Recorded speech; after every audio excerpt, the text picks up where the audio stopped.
there is one overarching thing that makes Season of Opulence good in Destiny 2, for me personally, it would have to be the innovations in the types of content that Bungie have been producing, but also the way that they've rolled out the roadmap over the past few weeks. I think it's safe to say a lot of people in the community would agree that Season of Opulence is the premier content drop out of the Year 2 annual pass. That is aside from Forsaken, of course, that was kind of the beginning of Year 2. But as we move towards Shadowkeep and Year 3, this is the model that Bungie are adopting into the future. And so I think it's a good time to talk about why Season of Opulence makes for a pretty good template, or kind of sets the quality bar for what Bungie should be trying to achieve with this style of drop in the future. So let's jump in, talk a little bit about Season of Opulence, and taking things into Year 3.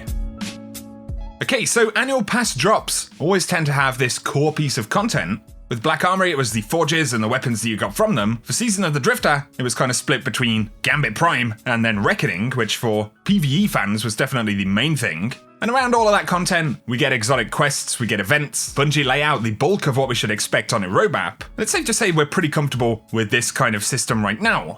However, looking at Season of Opulence, the core piece of content, the Menagerie, I think it's safe to say is the most innovative piece of content that we've had throughout Year 2. It's a single mode that combines some of the best things about dungeons, some of the best things about raids, and some of the learnings and the types of content that Bungie produced with Escalation Protocol, smashes that together into a sort of dungeon activity that you can matchmake with a bunch of players, and then have very farmable loot as a result of it, right? I think in a lot of ways, Menagerie, and this is despite the fact that Bungie have recently fixed the chest glitch that allows us to get a ton of loot, and that is something that hasn't gone down super well with the community, and I completely relate to that. Kinda sucks to have it one way and then for us to lose it, but outside of that, Menagerie has a fairly exciting loot table, a way to zero in on specific rewards, and Bungie even started to introduce stuff from different loot tables that we could go after. So regardless of how we feel about it post-nerf, I think the important thing is that the content was very refreshing, right? New ways to get loot,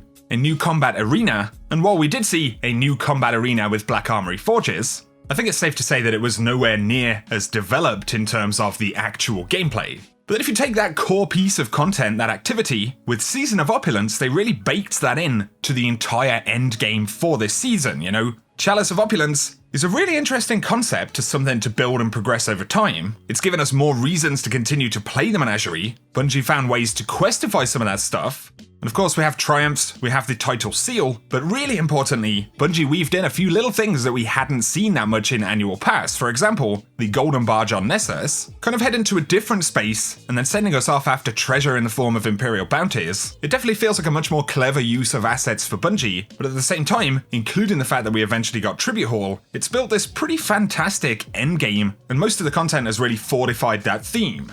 So where other annual pass drops have felt a little bit fragmented in places, I feel like Opulence definitely kind of represents a miniature DLC in the truest form, right? And again, some folks may argue that Bungie got kind of close to this feel with Black Armory, but I think Opulence has gone way beyond that. And also, I think Season of Opulence has to be the quality bar for Year 3 content drops. If we move away from Menagerie and the core endgame, we've had a lot of exotic quests throughout the season. Some of them have been pretty grindy, some of them have been very typical Destiny exotic quest kinds of experiences, which is fine. But the thing I'd commend Bungie on the most with the quests that we've had this season, once again, is that there has been a decent amount of innovation and some refreshing mechanics and ideas in there, you know? Truth had us kind of going off hunting different chests, a good mix of activities. Lumina meant that we got a new legendary hand cannon as well, which is a fairly enjoyable weapon, especially for PvP players or big fans of hand cannons. It encouraged us to go off into different activities, you know, Gambit, Crucible, and then plenty of different PvE things, and some of those felt maybe a little bit grindy, but I think with PvP kills, the requirements there, they were relatively fast, but still pushed people into different types of content without making it feel overly long-winded, right? Because you were constantly going into different activities, the scenery was always changing, and we were using a new weapon to actually earn the weapon that we'd ultimately get. And then I think the healing properties and the mechanics behind the perks for Lumina,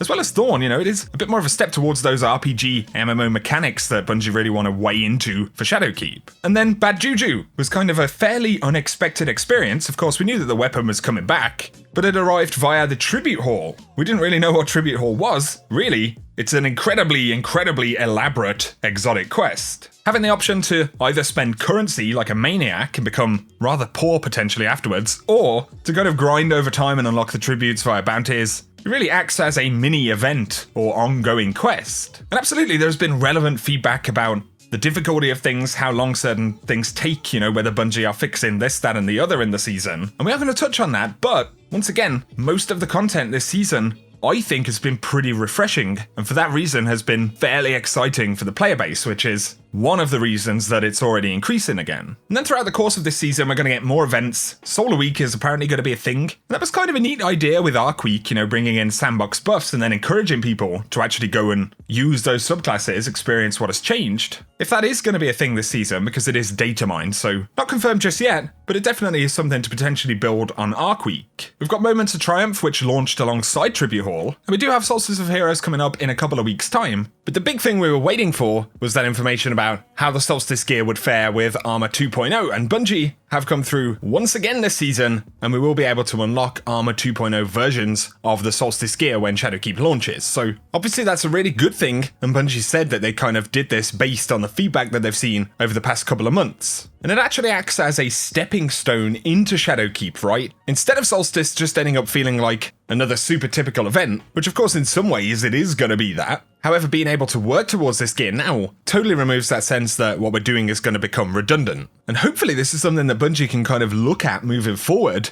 as we cross the boundary into new seasons. I think there are ways that they can make the content towards the end of each season kind of step or springboard into what happens in the following season. It's the same as pre-DLC events that we had in D1, really helps to give us the sense that all of the time that we spend in the game immediately before an expansion is really useful. So, for me personally, that is the top thing about Solstice this year. Plus, I think the armor looks pretty good. Kind of a step up from what we had with the first Solstice set, and also from little teasers that we've seen for potential upcoming armor in Shadowkeep. Hopefully, we are pushing back towards those Year 3 style raid ornaments from D1. And yeah, for you guys who've been around, I am never going to stop talking about it, man. But I think we are going to get there.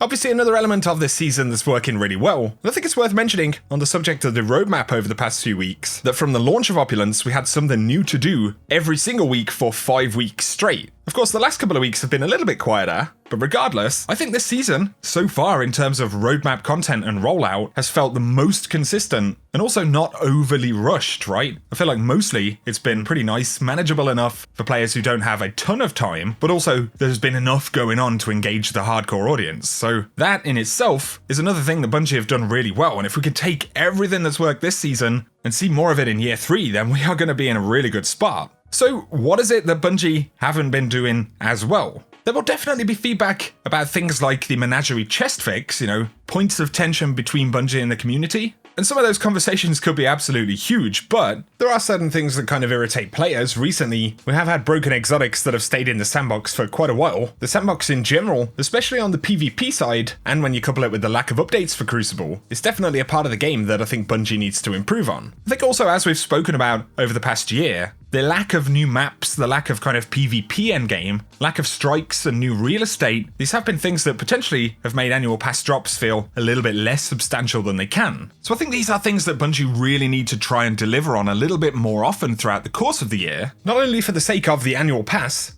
much like the PvP endgame that a lot of players are looking for still, there are some fundamental things about Destiny that kind of still need to be there. But hopefully if this direction for Bungie is going to work, then it'll make things a little bit easier for them. As they get better at making this amount and type of content, hopefully they can find more ways to allocate resources to some of that quality of life stuff. And if they can do that but still have the core of the season make as much sense as Opulence has, then again I think the game will continue to grow and these seasons could continue to get better. Especially bear in mind right now, Bungie have had a lot of content in Opulence, but also they've got a lot going on to actually deliver Shadowkeep.